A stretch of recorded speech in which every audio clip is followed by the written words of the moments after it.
Selamat berjumpa dalam inspirasi pernikahan. Gimana sih orang bisa menikah dan bahagia ya? Maka harus saling mengenal, memahami, lalu menyesuaikan. Nah, orang menikah itu repotnya biasanya dua orang yang berbeda. Maka saya katakan menyesuaikan.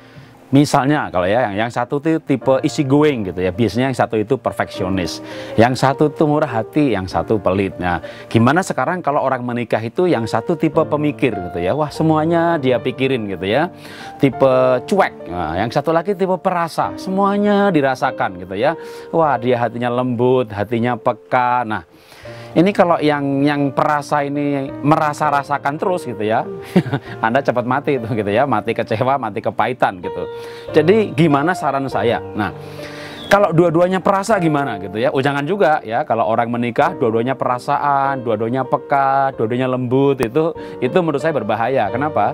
Dengan bertengkar sedikit saja ya, itu nangis bersama-sama. Itu nggak lucu juga gitu ya. Satu nangis di dapur, satu nangis di ruang tamu.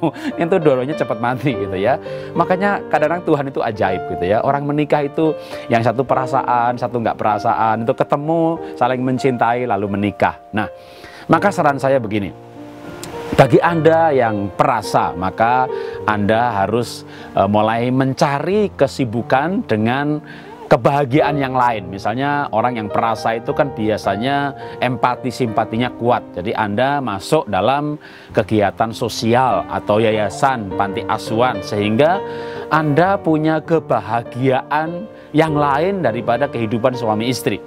Karena begitu Anda punya kebahagiaan yang lain, Anda tidak akan terlalu sensitif. Sebaliknya bagi yang tipe cuek, tipe pemikir gitu ya, maka Anda memang perlu belajar untuk lebih peka, lebih perasaan terhadap pasangan Anda. Ya, Anda memang nggak ada apa-apa, tapi kan pasangan Anda jadi ada apa-apa. Memang orang-orang nikah tuh sering begitu. Yang satu ketemu saya dan bercerita kalau pernikahannya ada masalah, tapi yang satu merasa nggak ada masalah gitu ya. Nah, yang cuek, yang pemikir, yang tidak perasa ini menyesuaikan diri, mulai belajar memahami perasaan. Karena memang menikah itu adalah penyesuaian seumur hidup, pengenalan seumur hidup. Ketika ada kesediaan untuk mengenal pasangan dan menyesuaikan, maka hubungan itu makin lama makin baik dan tentunya makin bahagia. Karena kalau nggak bahagia bisa dibayangin, Anda menikah usia 25, mati 75. Apa artinya? Menikah itu hidup bersama selama 50 tahun dengan makhluk yang sama, dengan pribadi yang sama. Itu satu rumah, satu kamar. Waduh, itu wah betapa panjangnya.